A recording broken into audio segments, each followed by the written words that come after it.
Baik, bismillahirrahmanirrahim. Assalamualaikum warahmatullahi wabarakatuh. Waalaikumsalam warahmatullahi wabarakatuh. Assalamualaikum warahmatullahi wabarakatuh. Terima kasih kepada teman-teman ya dari kelas Sunan Ampel yang insya Allah terus aktif untuk belajar bersama. Sebagaimana yang sudah pernah saya sampaikan di dua pertemuan sebelumnya, insya Allah kan hari ini pertemuan ketiga ya, insya Allah ya, bahwa eh, mata kuliah kurikulum ini akan sedikit saya beri penekanan gitu. Kenapa? Karena ini salah satu mata kuliah yang secara praktik langsung bisa diterapkan ya, langsung bisa digunakan di sekolah itu, sehingga penekanannya saya inikan apa namanya, saya perbanyak itu gitu. Kalau yang lain-lain ya seperti geografi misalnya gitu kan, ada proyeksi bumi, ada ekonomi gitu. Itu ya kepake ya, pastinya kepake semua mata kuliah, tapi kalau kita lihat porsinya ini insya Allah paling besar seperti itu. Baik, melanjutkan dari pertemuan sebelumnya, juga sekaligus mengingatkan kepada teman-teman yang belum mengumpulkan tugas yang pertama. Nah, ini baru Mbak Salma saja yang sudah, ini yang lain Nggih, belum kirang ada. setunggal. Nggih, kirang setunggal sing tugas duane dereng. Lagi, yang lainnya belum ada sama sekali. Mungkin eh, Nggih, yang nanti nonton videonya bisa apa namanya, bisa disusulkan gitu ya, buat teman-teman. nggih. Baik, itu ya pesannya gitu. Selanjutnya kita akan masuk ke materi gitu ya. Kita saya buat slideshow dulu.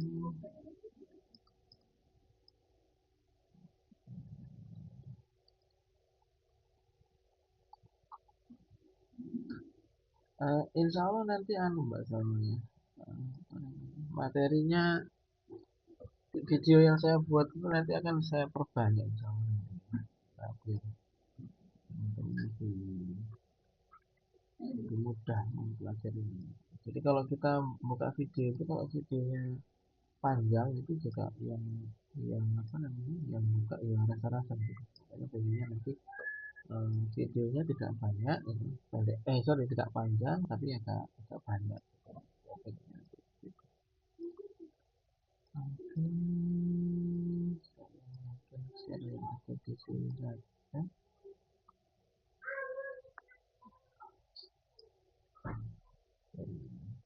Ini nampak ya.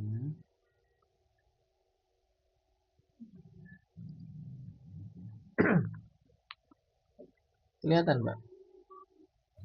Nggih, kelihatan, Pak. Ya, modul 2 ya. Nggih, modul 2. Nah, ya, betul, betul. Di pertemuan yang pertama kemarin, sorry, iya, pertama dan kedua itu kita sudah mulai masuk teknis ya, dimana di situ ada contoh bagaimana teman-teman mencari CP ya, atau capaian pembelajaran gitu. Dan sekali lagi, terkadang sekolah itu punya yang namanya kurikulum penciri ya, kurikulum ciri khas dari sekolah itu. Nah, itu nanti harus apa namanya, dikombinasikan dengan proporsional ya, untuk teman-teman ya. Jadi selain ada CP dari pemerintah ya, biasanya ada juga ya, istilahnya bisa macam-macam ya Mbak ya. Tapi yang jelas semacam capaian yang dikhususkan oleh lembaga terkait gitu. Misalnya Sunan Ampel pengen punya penciri tambahan gitu, misalnya tahfidz, misalnya itu yang gampang ya, atau keterampilan baca kitab misalnya seperti itu.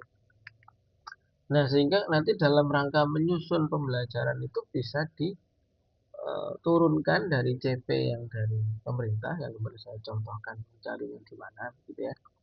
Juga dengan CP barangkali atau istilah lain mungkin sekolah bisa jadi punya istilah lain gitu ya. Tapi intinya nggak masalah gitu. Lalu dikombinasikan gitu. Nah, eh, mungkin nanti bisa kita buat contohnya. Nah, sekarang kita akan masuk ke teknisnya dulu bagaimana menurunkan dari CP menjadi tujuan pembelajaran gitu. Nah, ini modul yang kedua dari capaian ke tujuan. Nah, saya beri judul seperti itu ya. Slide pertama merumuskan tujuan pembelajaran atau TP. Ya, TP ya singkatan saja itu Mbak ya. TP adalah jantung dari perencanaan pembelajaran. TP menjadi panduan utama bagi guru dalam merancang kegiatan pembelajaran yang efektif dan bermakna. Jadi sekali lagi yang namanya pembelajaran itu jangan sampai kita hanya menghabiskan materi, ya bukan itu. Itu salah besar kalau kita masih menganggap mengajar itu dalam rangka menghabiskan materi yang ada di buku. Sekali lagi dan ini yang kesekian kalinya saya tekankan jangan sampai kita sebagai guru atau pendidik itu menanyakan buku apa ya yang bagus itu. Saya mau ngajarnya enaknya pakai buku apa ya gitu. Nah, bukan seperti itu ya. Buku itu hanya referensi, tapi yang paling penting adalah kita susun sendiri, Mbak. Ya, materi yang akan kita sampaikan berdasarkan CP, dari CP itu nanti kita rancang, kita rumuskan menjadi suatu TP atau tujuan pembelajaran. Nah, ini mahasiswa calon guru belajar mengubah kompetensi dari CP, bahasa CP begitu ya, itu menjadi kalimat operasional yang jelas, terukur dan dapat diamati. Nah, nanti kita contohkan. TP yang baik akan membantu guru menentukan strategi mengajar, memilih materi dan merancang asesmen yang tepat sasaran. Oke, saya kira ini tidak ada istilah yang rumit dan pesan saya Mbak Salma dan yang lain mungkin kalau ternyata ada yang hadir gitu ya. Kalau ada yang ingin ditanyakan, tanyakan saja gitu. Jadi tidak perlu apa istilahnya itu tidak perlu menunggu ini ya, menunggu sesi tanya jawab gitu di tengah-tengah saya menjelaskan silakan kalau ada yang ditanyakan. Nah, komponen TP itu apa saja ya? Komponen TP itu pertama adalah kompetensi. Kemampuan yang harus didemonstrasikan oleh siswa sebagai bukti penguasaan materi pembelajaran. Itu definisi dari apa namanya? Kompetensi itu. Lalu lingkup materi itu sendiri, konten inti yang diajarkan. Tapi kalau kita bicara prioritas gitu, maka kompetensi ini berada di prioritas yang lebih utama. Kenapa demikian? Karena kalau sekedar materi itu kapan saja bisa dipelajari, apalagi di era sekarang. Mbak Salma bahkan kalau pengen belajar tentang materi apa misalnya tentang struktur lapisan bumi, browsing aja. Ini bisa dipelajari, nggak usah kuliah, nggak usah sekolah, nggak apa-apa. Bisa kita belajar mempelajari materi itu dengan mudah itu bisa. Ini kita bicara materi ya, lingkup materi ya. Materi apalagi misalnya kita belajar tentang um, struktur sosial dalam masyarakat misalnya gitu. Kita baca buku bisa gitu. Atau yang berkaitan dengan dunia kesastraan ya. Membuat pantun, unsur-unsur pantun, puisi dan seterusnya. Ini kita browsing kalau cuma sekedar nyari materi itu gampang. Nah, yang susah itu adalah membangun kompetensi. Nah, ini yang susah ini. Apa itu? Itu tadi kemampuan yang harus didemonstrasikan oleh siswa sebagai bukti penguasaan materi pembelajaran. Contoh kompetensi yang paling gampang aja, menjelaskan, misalnya begitu, menjelaskan proses pergantian siang dan malam oleh siswa. Kenapa kompetensi itu berada di level yang lebih tinggi, Mbak Sani? Bisa jadi kita itu hafal ya, proses tahu gitu ya, kita memahami uh, proses pergantian siang dan malam. Tapi ketika kita diminta untuk menjelaskan, belum tentu bisa loh, bener ya? Belum tentu bisa. Gitu. Ya. Jadi pentingnya kompetensi gitu. Nanti ada istilah namanya KKO ya, kata kerja operasional. Itu digunakan sebagai bekal kita untuk mengukur nanti pada di level mana. Gitu. Jadi kita praktekkan. Yang penting ini dipahami dulu bahwa di dalam tujuan belajar itu ada kompetensi, ada lingkup materi. Kompetensinya apa? Bisa apa ini? Nanti kita akan belajar namanya taksonomi Bloom ya. Kenapa pakai Bloom ya? Sebetulnya ada taksonomi yang lain, ada banyak gitu. Tapi yang lazim digunakan dan mungkin mudah untuk diklasifikasikan ya taksonomi Bloom itu. Nah, format itu sebetulnya bebas Mbak Salma ya terkait dengan TP itu. Tapi supaya sekali lagi supaya kita tuh mudah mempelajarinya, kita apa namanya buat atau mengikuti salah satu masuk madzhab gitu, gede madzhab.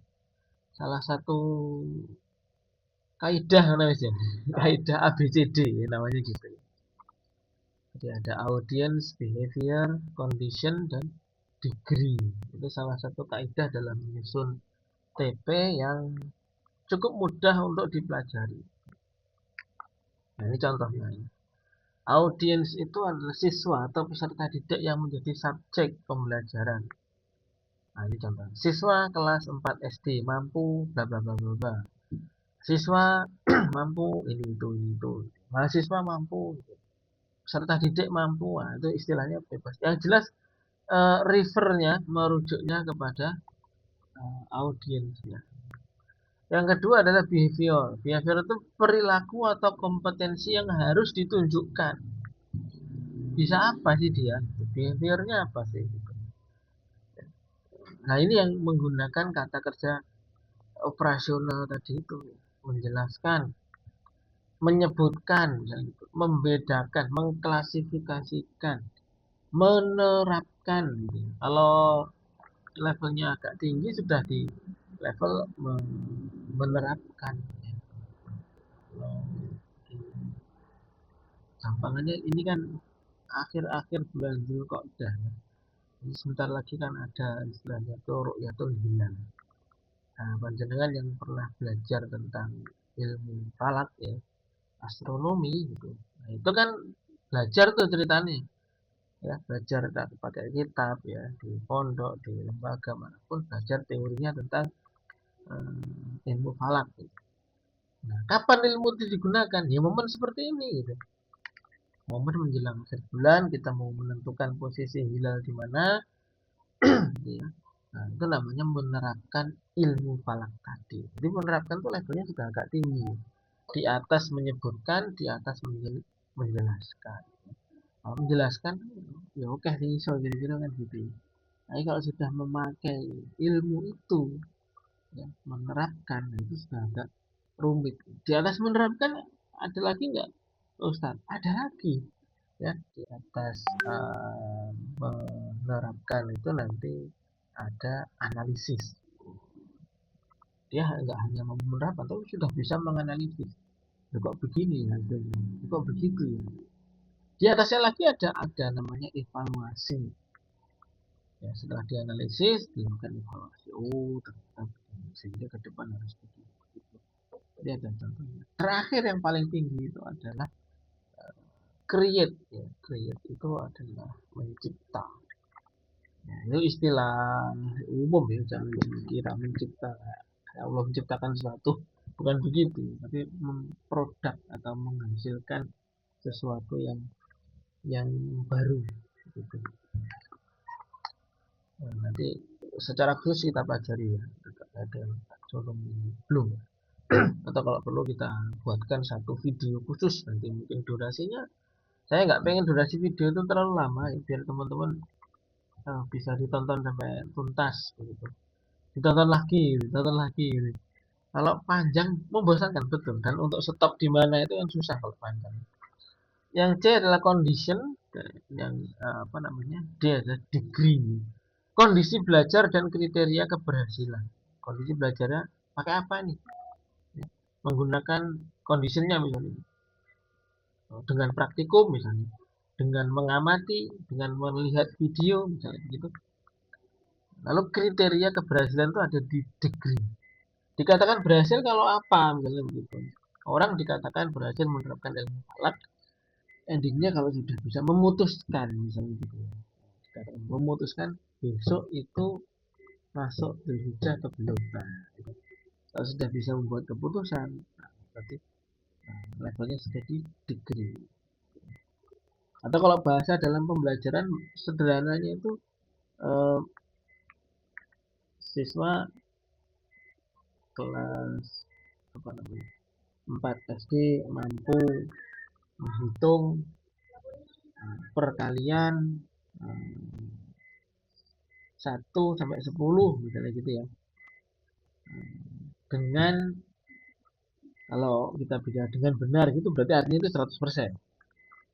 Tapi kalau kita menyadari misalnya kondisi murid kita tidak rata gitu ya, kita tulis di situ degree-nya misalnya dengan ketuntasan atau minimal nilai 80 gitu. Kita hitung-hitungan 1 kali 1, 3 kali 4, 8 kali 7, 8 kali 9, 6 kali 5, misalnya gitu ya, 1 sampai 10 itu dia bisa minimal 80%. Itu bisa dikatakan sebagai degree. Kriteria keberhasilan.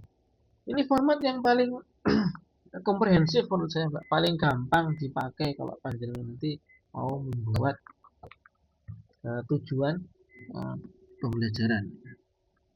Nah, nanti tugas 3 itu simpelnya adalah menyusun tujuan pembelajaran. Jadi silakan nanti pilih CP ya. Ini saya sampaikan di sini biar nanti saya tulis juga, Tapi intinya tugas yang ketiga itu nanti adalah teman-teman membaca CP ya, lalu membuat tujuan pembelajaran berdasarkan kaidah atau format ABCD ini. Silakan nanti identifikasi tuh. Dan harusnya kalau kita buka CP ya, di webnya yang kemarin itu harusnya bisa dibuat lebih dari satu tujuan pembelajaran. Ya, nanti kita praktekkan. Taksonomi berpikir dan kata kerja. Nah ini kalau sudah masuk sini kita nanti akan masuk satu topik tersendiri, namanya taksonomi Bloom. Ya. Orang mengatakan KKO itu ya, kemudian taksonomi Bloom itu sejatinya adalah level kognitif atau taksonomi kognitif, dimulai dari tingkat memahami hingga menciptakan. Itu penggunaan kata kerja operasional. Kan begini, Pak. Kalau kita mengatakan siswa kita paham, paham itu susah dijelaskan. Paham itu yang bagaimana tuh? Apa sih mantuk-mantuk begini itu paham? Atau yang geleng-geleng itu artinya paham, gitu ya? Kan susah ya. Atau yang diam saja itu paham, atau yang bertanya itu malah yang paham, kita kan bingung. Akhirnya disusunlah yang namanya kata kerja operasional itu untuk menggambarkan, menggampangkan kita dalam memudahkan gitu, memudahkan kita dalam mengidentifikasi. Contoh memahami itu menjelaskan, mengidentifikasi, mengaplikasikan, menerapkan, menghitung, membandingkan, mengevaluasi, yang terakhir adalah menciptakan, merancang, menyusun. Kita next. Nah, ini sudah mulai masuk kepada penyusunan alur tujuan pembelajaran. Nah, jadi dari CP yang sudah kita ambil itu ya Mbak di mana itu di webnya Kemdikbudmen itu. Sudah pernah nyoba kan? Dibuka silakan ini kalau ada yang belum pernah coba diakses. Jadi nanti yo nggak acak gitu ya. Ada materi-materi yang sifatnya itu hierarkis ya. Contohnya apa ya? Kalau di fisika itu belajar dari yang sederhana dulu gitu. Dari gerak, dari posisi ke gerak, gerak ke kecepatan ke percepatan. Karena itu terkait ya, berhubungan. Jangan sampai kita menyusun alur tujuan belajar itu dari yang rumit ke yang sederhana, ya. Kebalik ya, harusnya dari yang sederhana ke yang lebih rumit gitu. Nah, kalau PGSD saya nggak begitu hafal ya terkait dengan urutan materinya apa saja karena memang banyak itu ya. Tapi prinsipnya silahkan gunakan sesuatu yang sederhana menuju yang rumit. Misalnya bagaimana? Ya, contoh sederhana, misalnya kita mengajar topik sejarah gitu ya. Ya diawali dari sejarah yang terdekat, sejarah nasional itu, terus kemudian sejarah di tingkat Jawa dulu, jadi Indonesia, Asia, mungkin terus split ke Eropa, misalnya gitu ya, ke Timur Tengah, baru sejarah dunia. Atau kalau kita mau mempelajari bumi dan antariksa, ya jangan belajar antariksa dulu, bingung muridnya. Belajar dulu tentang bumi, mungkin lingkungan alam, lapisan-lapisan bumi apa saja. Baru kita bicara bumi di tengah-tengah tata surya, lalu bumi di tengah-tengah galaksi, misalnya gitu. Jadi dari sederhana itu yang rumit. Kenapa ini penting ya? Karena nanti hubungannya dengan kalau kita menyusun prota promes, mbak ya. Tahu nggak prota promes? Pastinya tahu ya. Program semester prota, promes ya, lagi namanya prota, program tahunan. Gitu. Yang itu disusun selama ya 1 tahun ajaran, tahun akademik. Gitu. Jadi larinya tuh ke sana sebetulnya. Kita susun, nanti urut-urutan selama 1 tahun itu apa saja yang diajarkan ada. Nah ini penguatan TP itu dari yang konkret ke yang abstrak ya. Dari yang ya mudah, dari yang kelihatan ya konkret ke yang abstrak gitu. Makanya kalau kita bicara matematika itu yang sederhana, yang menghitung gitu, bendanya konkret gitu kan ya. Nah, sudah di level tertentu dia sudah memahami menghitung itu apa, menghitung itu seperti apa, menjumlahkan itu bagaimana, mengurangi, mengalihkan, membagi, baru belajar teknik penghitung perkalian, baru bicara seperti itu. Kalau perkalian 2 kali 3 kita pakai media lidi, media buah, batu, itu kan bisa. Ya, karena di situ kita menanamkan prinsip, oh mengalihkan itu maksudnya begini. Makanya dulu ada pertanyaan, kalau 4 kali 3 itu yang benar gimana? 4 tambah 4 tambah 4 atau 3 tambah 3 tambah 3 tambah 3. Nah, kan dulu gitu. Ya. Secara nilai, dua-duanya benar. Tapi secara prinsip bagaimana memahami apa itu perkalian, nah itu ada yang lebih tepat sebetulnya. Dari apakah 4 tambah 4 tambah 4 ataukah 3 tambah 3 tambah 3 tambah 3. Ada yang lebih tepat nantinya lebih. Kalau sudah menghitung puluhan, ratusan, ya kan nggak mungkin kita bawa barang segitu banyaknya toh.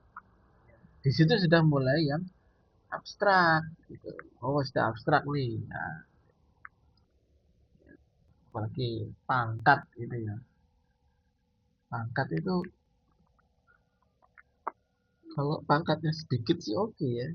Kalau pangkatnya banyak itu mau ini kan rumit ya. Tapi juga jangan ujuk-ujuk langsung berlari ke abstrak. Ya, itu juga kurang tepat mbak ya. Karena nanti muridnya jadi nggak ngerti. Nah, itu kenapa ya begitu ya? Ujung-ujungnya harus pokoknya ngono. Dan kayak gitu tuh repot ya. Nah, itu dihindari betul ya. Prinsip kita mengajar prinsip pokoknya ngono. Nah, itu agak rumit. Ada pertanyaan mbak? Mbak Salma. Boleh kalau ada pertanyaan sebelum lanjut. Boten. Belum. Kita lanjutkan ya. Nggih, belum. Nggih, nanti mawon jenengan Ya, teruskan. oke. Nah, logika alur TP dalam 1 tahun. Nah, ini yang tadi apa namanya disebut program tahunan. Mungkin di pekan depan atau mungkin di sela-sela pekan itu akan saya demonstrasikan contoh gitu mungkin. Tapi kalau menjenengan cari, insya Allah ada itu ya di internet zaman sekarang banyak gitu. Yang paling penting itu dipahami ini asalnya dari mana gitu ya. Yang penting itu di situ sebetulnya. Kalau contoh format bentuknya kayak gimana nyari gampang ya. Jadi kalau kita tidak memahami alurnya bagaimana, asalnya dari mana ya itu yang repot. Membangun fondasi kompetensi dasar dimulai dari pengenalan konsep sederhana menuju memahami lebih kompleks secara bertahap. Jika alur dalam 1 tahun. Mengembangkan dan memperdalam kompetensi, menerapkan pengetahuan dalam konteks baru hingga mencapai penguasaan di akhir tahun ajaran. Jadi disusun dari apa namanya CP fase kan sudah ada fasenya. Itu disusun dari sederhana ke kompleks. Dan sekolah diberi kebebasan untuk itu mbak sama.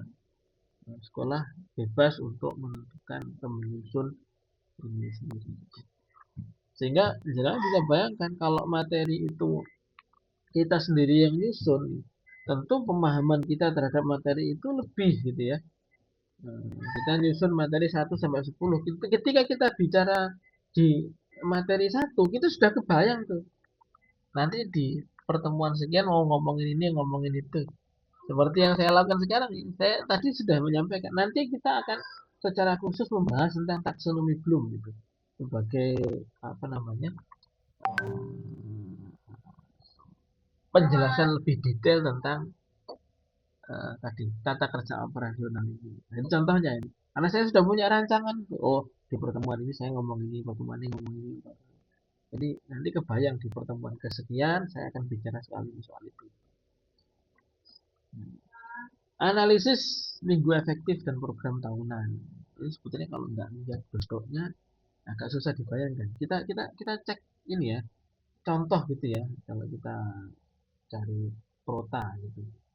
Hmm, kelihatan kan layarnya ya. Nggih, kelihatan toh. Kalau saya yakin pernah lihat ya, kalau kita di sekolah itu pasti pernah lihat yang gambar-gambar atau tabel seperti ini lah kira-kira ya. Nggih. Nah, Pak, ini nanti ditaruh YouTube napa oh mboten? iya pasti. Ya. Soalnya saya tadi nulisnya belum selesai. Oh iya kalau materinya sih nanti saya kirim PDF-nya juga mbak, aman mbak kalau gitu. Oh, nggih nggih, Pak. Nggih. Insya Allah semua materi itu ada PDF-nya nanti bisa diminta ya. Kalau misalnya kelupaan boleh diingatkan di grup biar saya kirimkan. Khawatirnya lupa nggak sempat ke kirim. Kalau materinya saya Nggih. berikan semuanya ya. Nggih.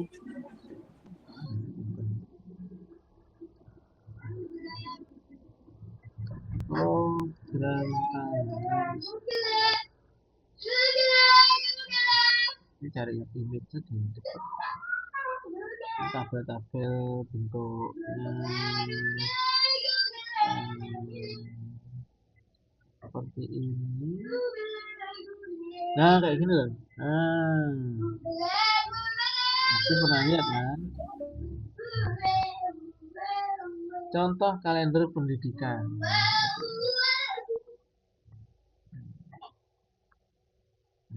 ada kalender pendidikannya seperti ini. Ya, ini sudah dianalisis nih, jam efektifnya mana saja. Biasanya yang melakukan ini namanya waka kurikulum ya. Jadi waka kurikulum itu normalnya di Iya. awal semester itu, wah ya sibuk dia. Ini ya analisis Nggih, Pak, tadi nggih. efektif ya seperti itu.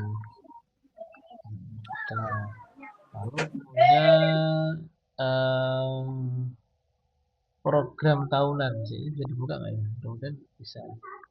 Nah, ini contoh program tahunannya. Nah,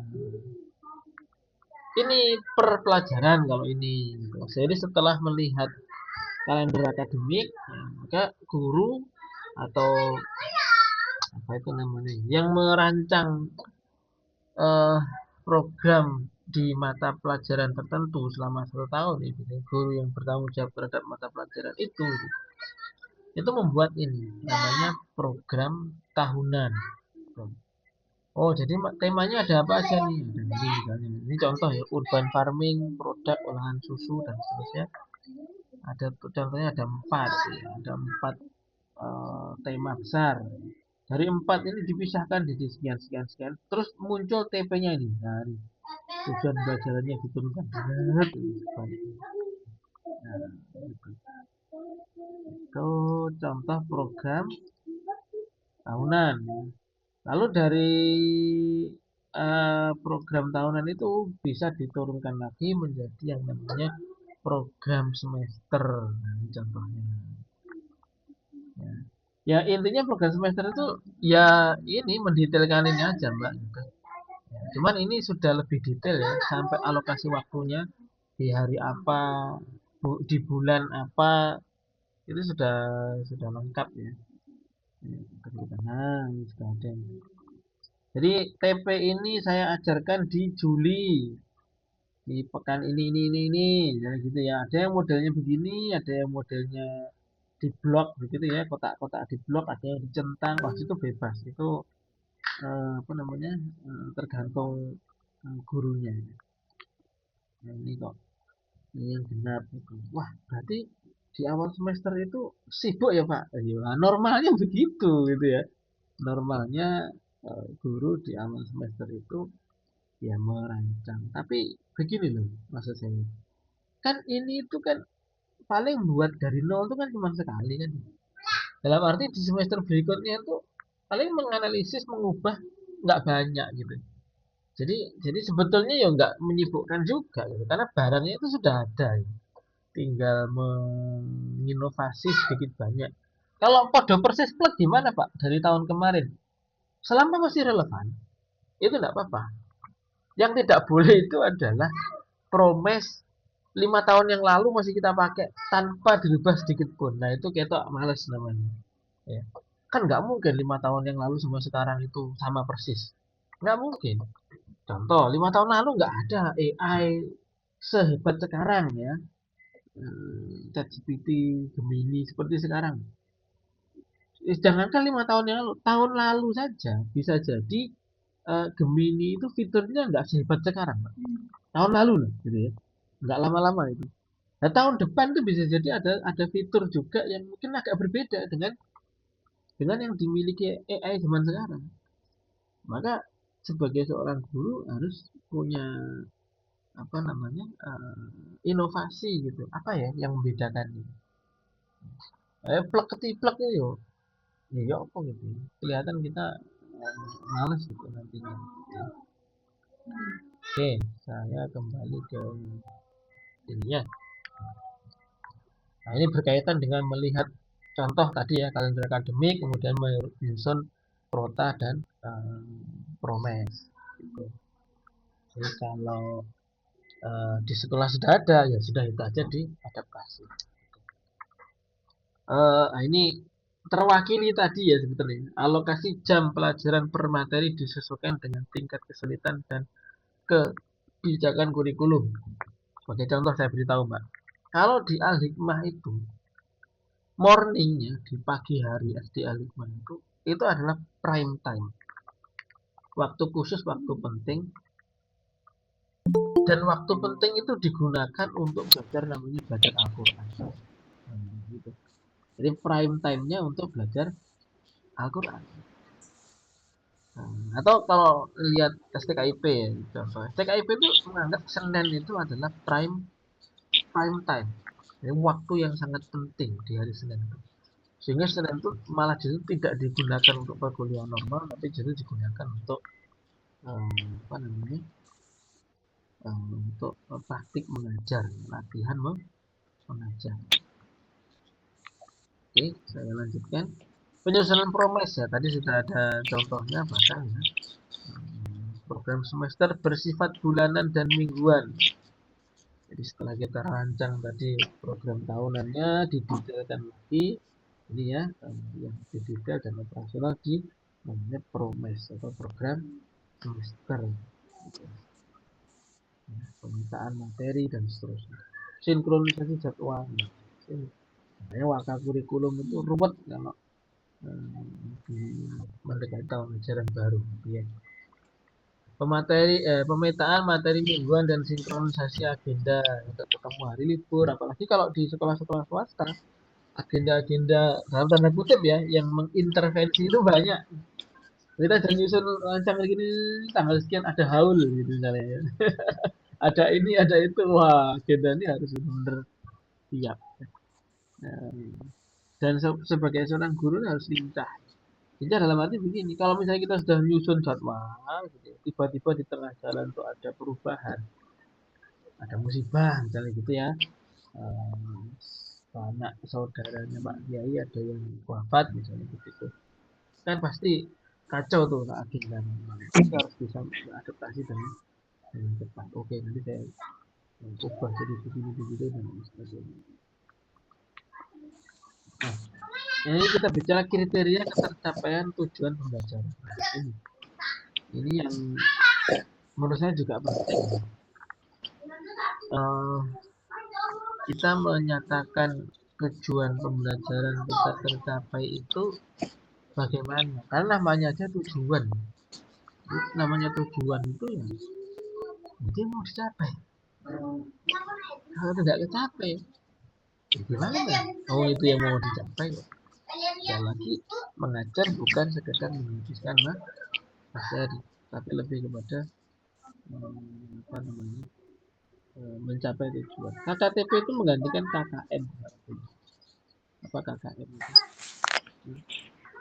Tapi pendekatannya lebih fleksibel dan deskriptif, ya. Memungkinkan penilaian lebih holistik terhadap pencapaian siswa. Nah, dulu kan penilaian itu kan hanya ya mas kalau nilai ujiannya sekian lulus enggak gitu. Sekarang kan ada penilaian afektif, penilaian psikomotor, penilaian kognitif gitu. Jadi lebih lengkap. Nah, ini ada materi sendiri ya terkait dengan assessment. Ini juga nanti larinya ke topik assessment ya, teman-teman menggunakan bagaimana sih menyusun instrumen untuk menentukan apakah TP kita tercapai atau tidak. Dan instrumen yang dirancang tulis misalnya itu bukan satu-satunya ya. Jadi instrumen yang kita gunakan untuk menentukan KKTP bisa banyak gitu. Bisa yang sifatnya itu sangat-sangat rumit harus dibuat tertulis ya, ada rubriknya, ada instrumennya, ada soalnya itu tes lah gitu. Ada juga yang cukup kita gunakan lisan gitu. Jadi setelah setelah materi selesai disampaikan, Anda bisa tanya begitu. Oke, menurut Anda misalnya gitu ya kalau di uh, perkuliahan gitu. Menurut Anda TP yang bagus itu seperti apa? Misalnya gitu. Katanya kelihatannya simpel ya, tapi sebetulnya tujuan saya nanya itu tuh bukan bukan cek apakah dia bisa menentukan itu atau enggak, tapi lebih pada dia paham nggak sih TP. TP yang bagus itu yang bagaimana sih? Yang paling penting adalah sesuai dengan kurikulum dari satu sekolah itu. Yang paling penting itu di situ ya.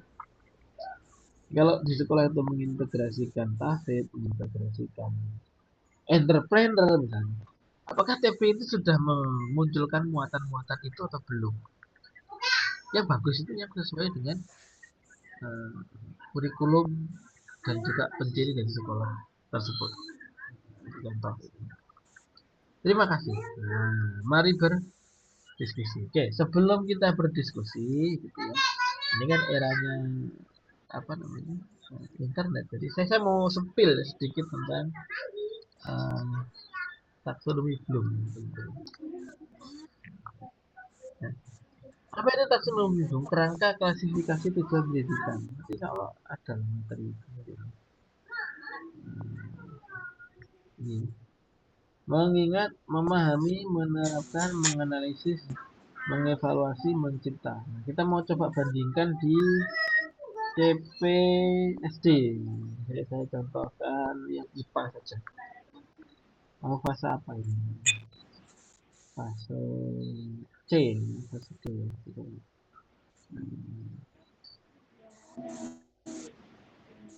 Oh, IPA fase C itu belum ada.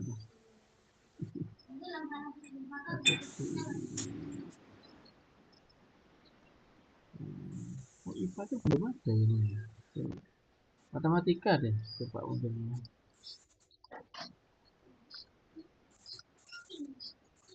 Jadi teman-teman di ruang GTK ini kalau mau mencari CP, fase apa aja ada ya. Silakan. Nah ini ada ini. Bilangan misalnya juga. Nah, ini harus dibaca dengan saksama.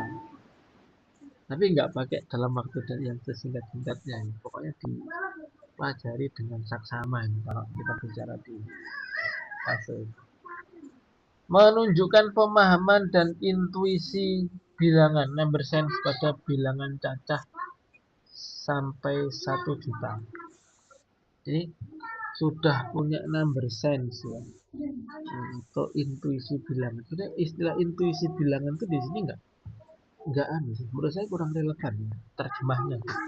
Karena yang belajar bahasa Arab kan tentunya ada beberapa istilah dalam bahasa Arab yang kalau diterjemahkan bahasa Indonesia langsung itu kan kayak kurang bisa mewakili maknanya.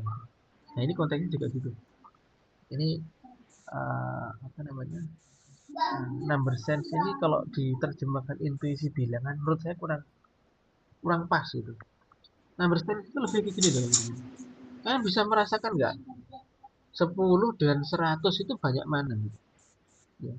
Langsung kita bisa bayangkan nih kalau kalau ada kambing 10 itu ya kandangnya kira-kira segitu lah. Kalau ada kambing 100 itu kandangnya harus.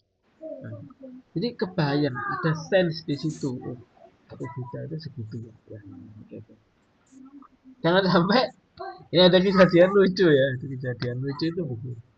Ada seorang pemuda itu melamar seorang gadis. Tanya ke bapaknya gadis itu, Pak, saya mau melamar anaknya bapak. Oke, kamu bisa nggak ngasih mahar? Oh bisa. Berapa kamu siap? 500.000? Nggak mau, nggak mau tuh. Saya naikkan deh. 750.000 Pak. Nggak mau. Nggak mau. Padahal uangnya dia. Ini guyonan ya. Gitu.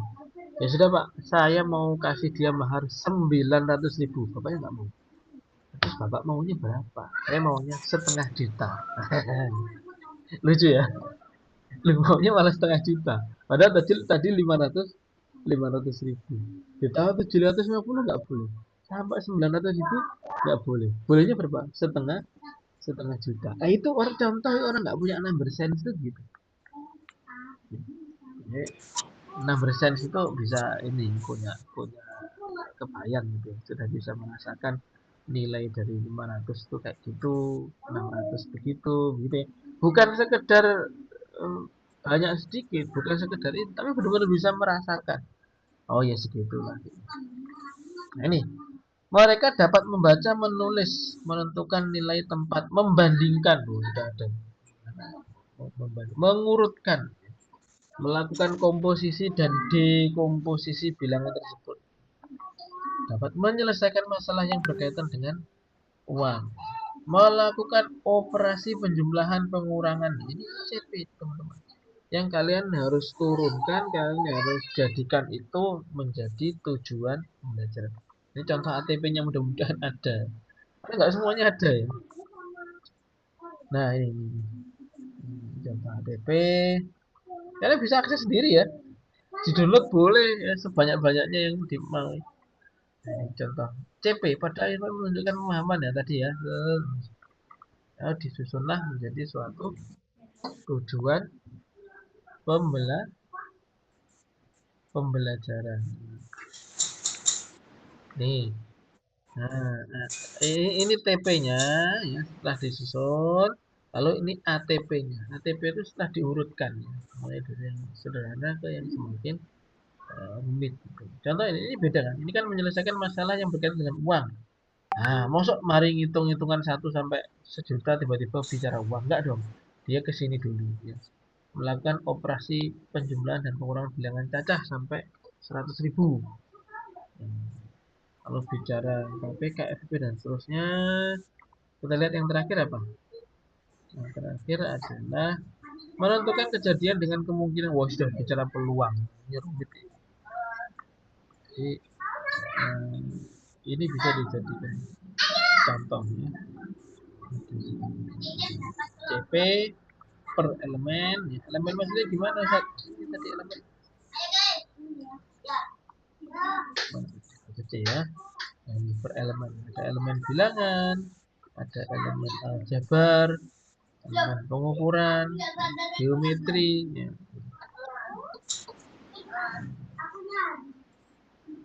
Bisa bisa dibilang kan sebetulnya ini seperti materi begitu ya.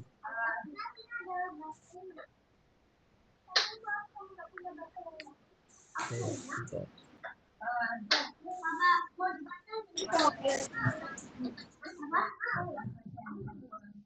Ah, oh, nah, gitu ya. Oke, saya kembali ke taksonomi Bloom tadi ya teman-teman ya. Jadi ini adalah contoh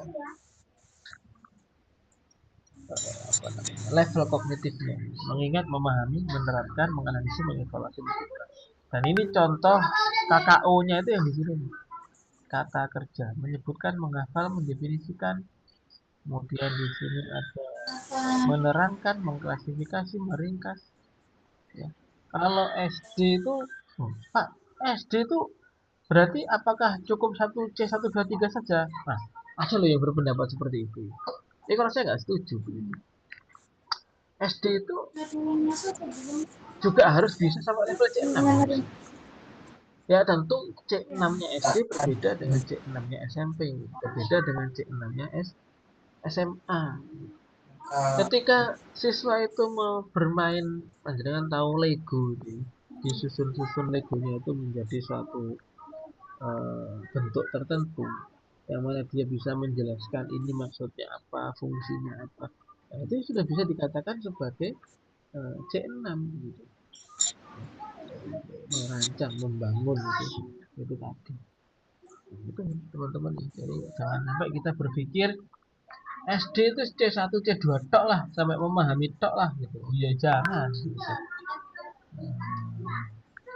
Ya tentu di anu ya, disiapkan. Geometri misalnya begitu. Setelah selesai dia diminta untuk menggambar gitu. Menggambar bentuk ya. Mungkin misalnya begini lah. Siswa kita ajari dengan segitiga, tiga.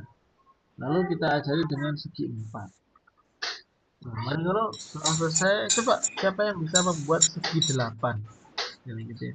Nah, apa ya caranya? Segi 8 yang simetris. Nah, ketika dia bisa, berarti dia sudah bisa mengkreat itu namanya. Ya, gitu ya. Dan saya kembali ke ini tadi.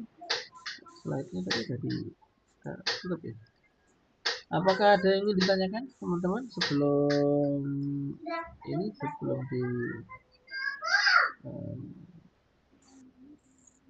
tadi kita mulai jam berapa? Jam 9. Mboten balik. Jaman. Ada yang ditanyakan mungkin Mbak? Ini sama. Insya Allah mboten sampun paham Oke. Ya. Nah, itu nanti insya Allah ada rekaman ya.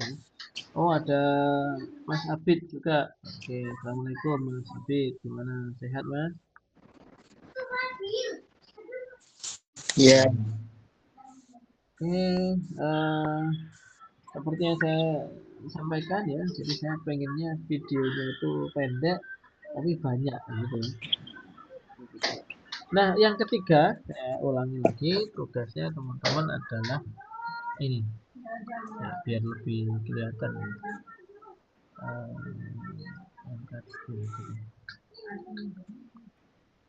Ya, silakan kalian membedah atau memilih satu CP yang ada di Kemdikdasmen ini. Hasilnya boleh A, B, C boleh. Yang penting SD. Ya kalau yang aman sih yang C karena banyak ya. Mata pelajarannya juga bisa kita pilih ya. Selain matematika gitu juga ada gitu. Nah,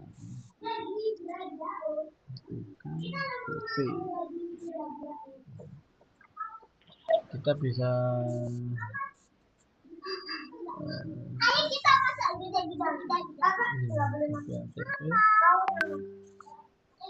di jenjangnya kita pilih SD sampai SMA, mata pelajarannya bebas lah mata pelajarannya ya.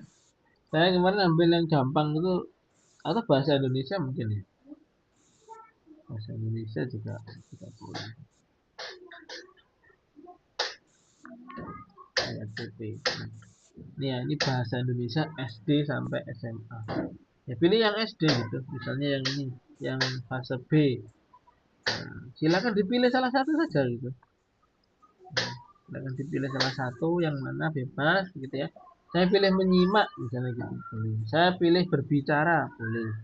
Atau nggak mau fase B, saya pengennya fase C. Saya pengennya membaca dan memirsa. Nah, silakan dari sini teman-teman merancang, contohnya sudah ada, merancang alur tujuan pembelajaran. Otomatis kalau membuat alur tujuan pembelajaran itu berarti CB-nya pun juga harus dibuat. Ya, jadi tugasnya yang ketiga itu ya merancang ya nanti saya tuliskan detailnya mulai dari memilih CP per elemen salah satu aja ya. Menulis misalnya tidak boleh kemudian dijabarkan atau dibuat TP kemudian dijabarkan menjadi ATP ya, itu dulu yang teknikal karena harusnya nanti kalau berkaitan dengan menurunkan kalender akademik prota promes itu ada detailnya sendiri sebetulnya gitu ya. Kalau ada waktu nanti kita ke situ tapi yang lebih prioritas pada teman-teman adalah menyusun ATP contohnya juga sudah ada ya. Ini kalau misalnya Ustadz saya alamatnya ini susah dihafalkan. Ah, gampang. Tulis saja CP fase sebentar. CP fase SD gitu aja ya. Biasanya nanti sudah keluar. Pokoknya ada kata-kata CP webnya tuh loh udah masuk kan. Nah, ini sudah masuk ruang GTK ini. Gambar kotak ini. Ya. Masuk aja ke situ sudah lengkap di situ ya. Itu mungkin teman-teman bisa kita sampaikan di hari ini gitu ya. Nanti kita apa namanya materinya akan saya share juga kemudian link videonya juga akan kita share ya. Enaknya kalau ada video itu kan saya misalnya yang hari ini hadir pun masih bisa menonton lagi mengulang lagi gitu. Itu dulu ya ada pertanyaan belum ya Boten. oke kalau cukup kita akhiri dulu dengan Wah, cukup. doa kafaratul majelis yang sudah dilamin subhanakallahumma wa bihamdika asyhadu an la ilaha illa anta Assalamualaikum warahmatullahi Waalaikumsalam warahmatullahi wabarakatuh. Warahmatullahi wabarakatuh.